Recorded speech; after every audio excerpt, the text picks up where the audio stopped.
here is the plastic, right? Here's additional paper that I use.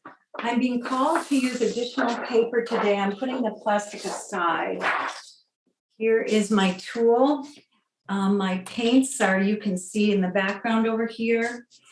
And so anything in particular, Lisa? Because I'll just start in. Well, Irene was pretty specific about how Anne should paint, and she said to bless the paintings. And so maybe you could tell a little bit about the orosoma. So I use essential oils, and these are special oils called orosoma. And Vicki White, she's now passed out of London, created this whole line of oils. It's a fascinating story if you're interested in essential oils. So I have 141 of them. And what I'm doing is, before the session this morning, I meditated on the colors that this audience needed. So I'm just going to start in here, and I probably won't talk all that much. Please? But I will. So one of the things that is part of Anne's process is this preparation she's talked about, where she's been thinking about the audience, she's been meditating on the colors that are right, the oils that are right. And then once she's starting the creative process, she has no judgment. So for instance, if she was to drop something on this paper, whereas we might think, oh, I made a mistake, I have to start over. There are no mistakes, there's no judgment to this. Irene says the souls line up to be painted. And so sometimes things will go off the page, sometimes they will turn into like ink blots. When you look later, you'll see images. And you may want to look at her library of paintings to see some of the amazing things that have come out. Interesting. Yeah. Let me ask you a question real quick, just because I know our audience and I know what people are asking or wanting me to ask is, if they aren't watching this live when it airs during the summer, because we're recording this, September 7th. So the people who are watching this are not seeing this live. Are they included? Anybody who watches this included in the channel? Yes, across the veil, there is no linear time. So whoever is going to witness this painting will see it in its time. And one of the things that we found is that in Anne's studio, where she has paintings on the walls and people come and look, they will be attracted to a certain painting and they won't know why. So all of Anne's paintings have a name to them. And sometimes when they hear the name, then they understand immediately why they are attracted. So we recently, Anne and I were doing a demonstration, and Anne had brought one of her pieces of artwork, and a woman in the audience got mesmerized by it. And she kept saying, I need that painting. What is it about that painting that attracts me? And what was the name of that painting, Anne? Always with you. Always With You was the name of the painting. And when she heard that, she gasped and she said, when my kids went off to college, I gave them pendants, and on the back of the pendant, it says Always With You. And later that day, she came back and bought the original piece of art. Wow, that's a wonderful story. I have so many questions. Anne, as you're working, Risё, you might answer this because you know Anne's work. Whoever is able to most accurately describe this, as you're painting and as you're choosing which bottle to pick up and where to pour it and how to pour it, who is directing this? How are you choosing this? I assume you get the general gist of the question. So I don't know who's choosing it. Who's ever on the other side, that's like, I don't even think, right? Yeah. So I just feel the energy in the color. And basically, they're just saying, more purple. I mean, or they're saying coral needed to be in here. So what's interesting to me as a human doing this is like this vase that you might see down here. It's the container. And I mean, it's unusual in that it's so swirly with blue, purple, and then it formed a pink, which I don't often see. I see much lighter colors usually. And then the top of it is a darker color, meaning aqua and purple coming together here. Anyway, I'm just gonna keep going here, Risё. Maybe you could say about the gold. Yeah, so one of the things that we've experienced is occasionally when an audience is watching, they'll say, oh, can you add like some yellow in there? And I've seen Anne try to do that and it stops the process and it doesn't work.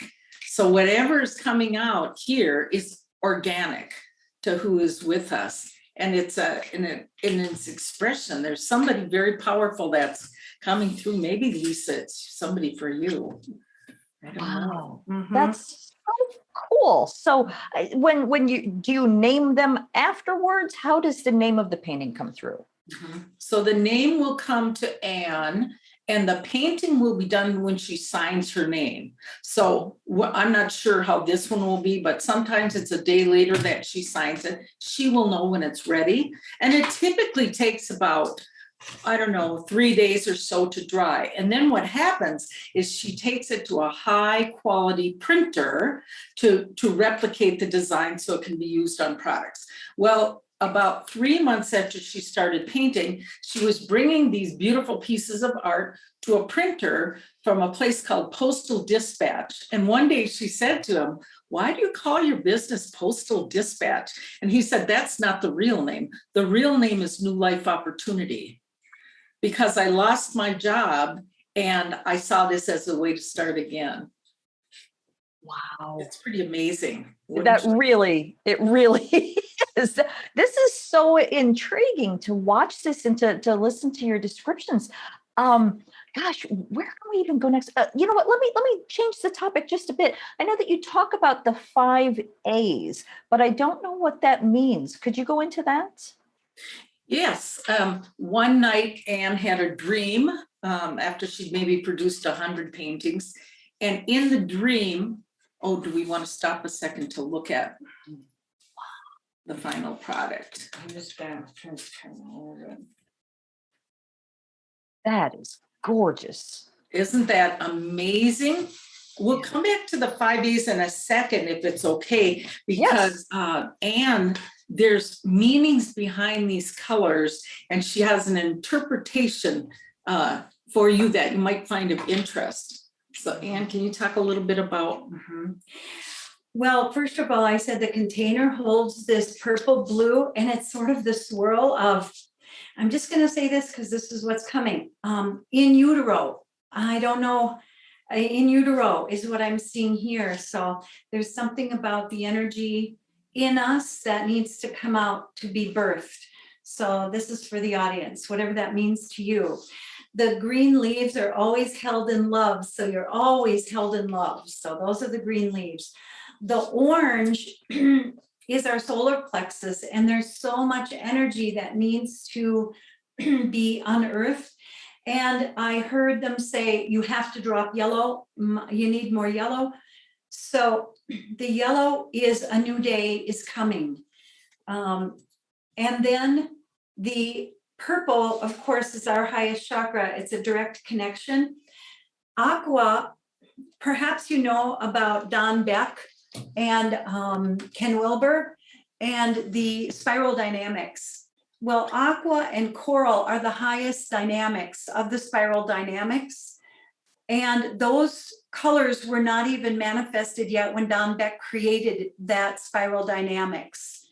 So what's fascinating to me as the painter, after doing 3,000 of these and knowing our audience, is the vibration I'm getting is very high from spirit, talking to the audience about their evolution of the work that they're doing, and they're on track and continue to birth that work that they're doing because they're moving to the higher dimensions.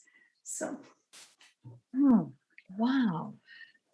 Uh, can people commission you to do portraits for themselves of their own soul, or do you generally just do this kind of a group painting? I don't commission. And what happens is people will call me and say, and I'm in such grief. Could you just paint? So they will come over to me, or Reese and I will go to them, and they will just be in the room, and I will just do my prayer or preparation and grounding, and then I'll paint for them. And so that's how that happens. Okay. Yeah, I understand what you're saying, because just while watching you, I'm hesitant to talk because the camera automatically switches back to me, and I'd rather watch what you're doing, because there is a very, I don't want to use the word healing because it sounds rather cliche, but there is this sort of uplifting energy that I'm feeling just watching you on my little Zoom window. Is that what you're talking about, where people come and watch you paint? Yes. But my studio that we're in right now in Minneapolis is where I invite people to come just one at a time to just sort of be with us, and because they want to talk. And but a Zoom call like this, you can still feel the energy that we have found. And you will not believe the magnificence of these colors in person here. This is stunning. Yeah. This is just It's, stunning. I'm just going to say that I know your audience, and I know the vibration of your audience, and this is just really vibrating. Yeah. And the depth of the gold that is coming through everything. Yeah. And the splashing, which is interesting to me. I didn't want to get Risё here, but when I blew, it splashed.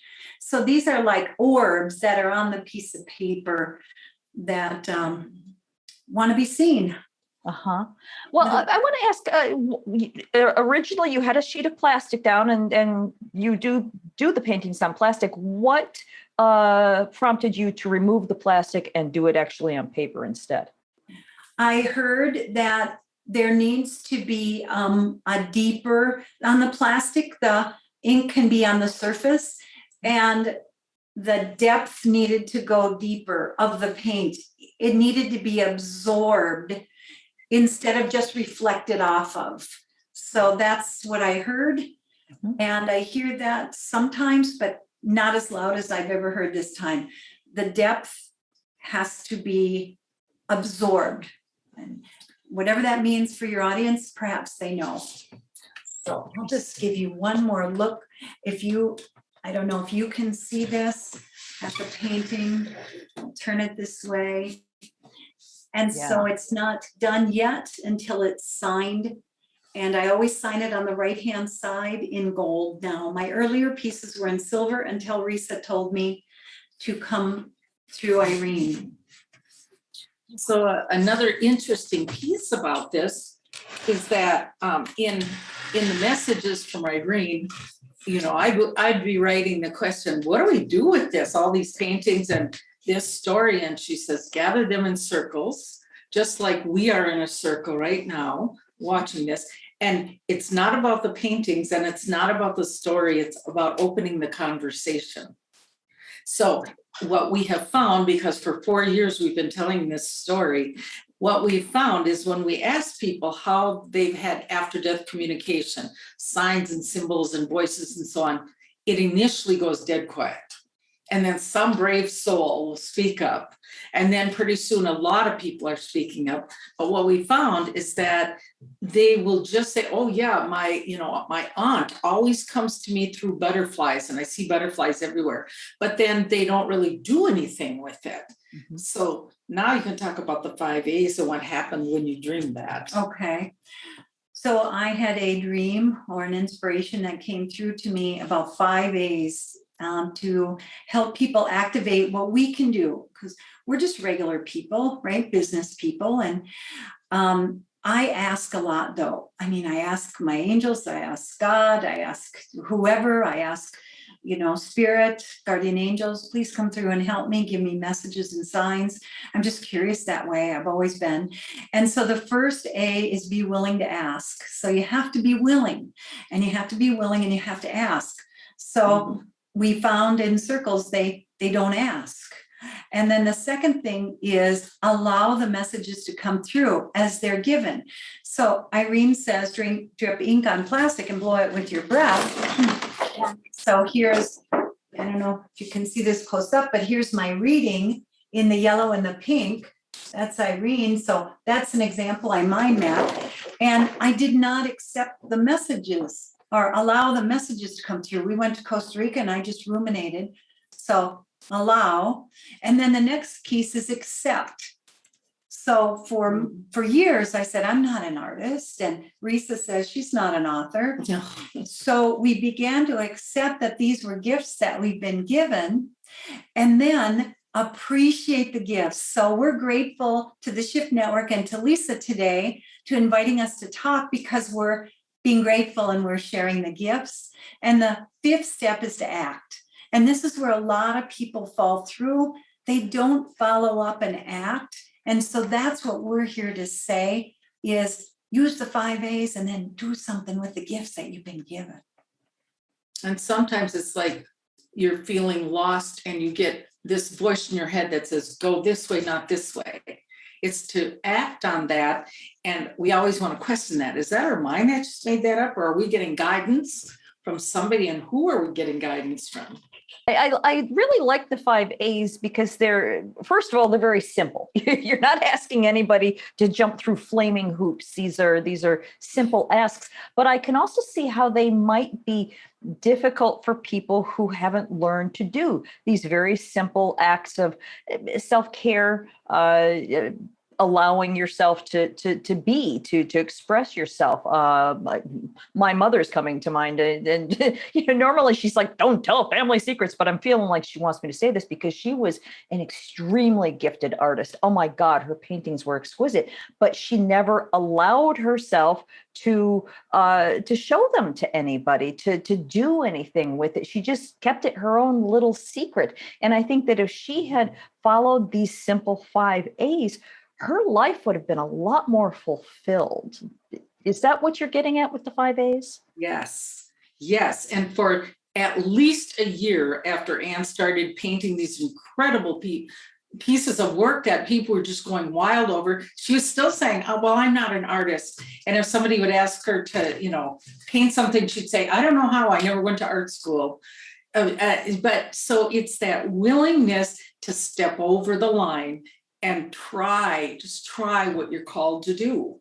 So just a quick story. I was with a friend last week and she said, I want to create something in my life, a foundation. And for 20 years, I've been studying and reading and doing all this work. And I feel so bad about that. It's taken me so long. So we kind of beat ourselves up. Like, we don't know how to do this. So how do we dare to do this? But if we can step over that line into just the messiness of the painting where spots are going all over the place, then that's where the magic is. Yeah.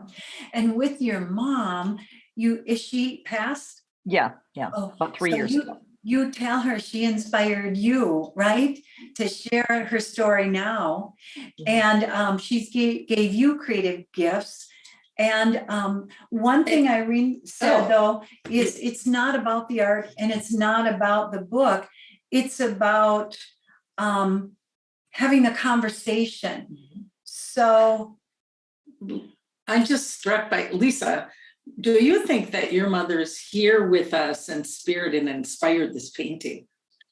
It's funny you should ask that, because as the painting was being created, I was like, that looks like my mom's work. So I wasn't going to say it, but since you asked, yeah, it really does. It does feel like she was directing it.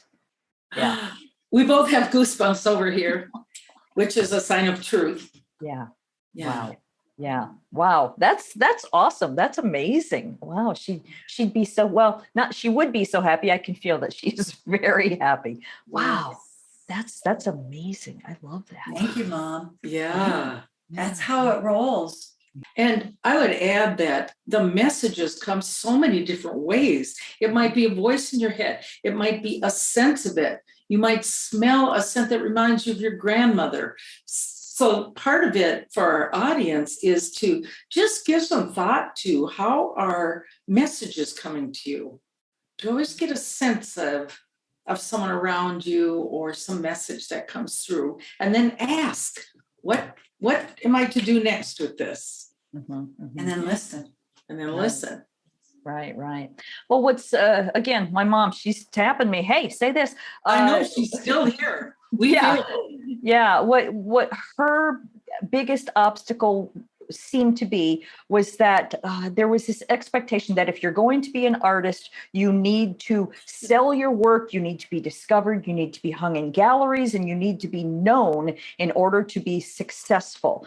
And that's actually, I think, what stopped her, is because for whatever reasons, her own karmic story, it's not my business, but that wasn't in the cards for her. So she never felt like she was a successful artist. And I know that people who, as you're talking about, doing beadwork, doing small things, don't go into this with the attitude of, I have to be perfect and discovered and become wealthy as a result of my artistic creations.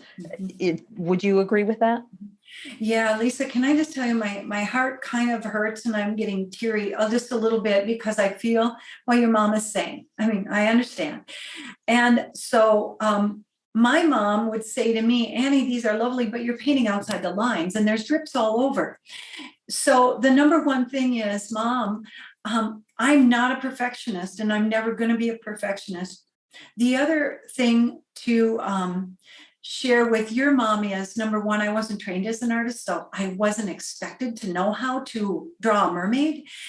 And the other thing is, I had no expectation about making any money out of this, and I was doing it for my own joy.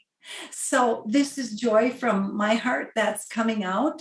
And the last piece is, I don't call myself an artist. I call myself a soul painter. So when I put myself in a different category, I don't have to be like anybody else. So I hear exactly what your dear mom is saying. And I asked Irene, now what the heck am I supposed to do with 3,000 pieces of art? So make it easy and effortless, because I don't know this world, is what I say to them. And lo and behold, you show up, and a gallery shows up. and your mom shows up, and Yeah. Ian shows up and wants to hear the story. So your mom is inspiring thousands of people today by her story of A little resistance, resistance. but the artist was always there. Yeah. Yeah. So this is your time, Mom. We're here to tell your story. And I hear her say, this is the most important talking that I've done in a long time. Wow. Well, this one's for you, Mom. Yeah. I did want to point out too that this piece behind us is called Beyond the Veil.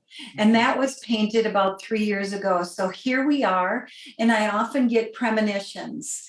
So this is called Behind the Veil. I also want to point out, I think we mentioned this a little earlier, but you said that the Beyond the Veil painting was done 3 years ago. This is the Beyond the Veil Summit, and my mom passed 3 years ago. So, I love your mom. yeah. What's her name? Joanne. Joanne. Oh, she's with us today. All right. Wow. Sadly, we're running out of time. I would love to stay on the line with you ladies a lot longer.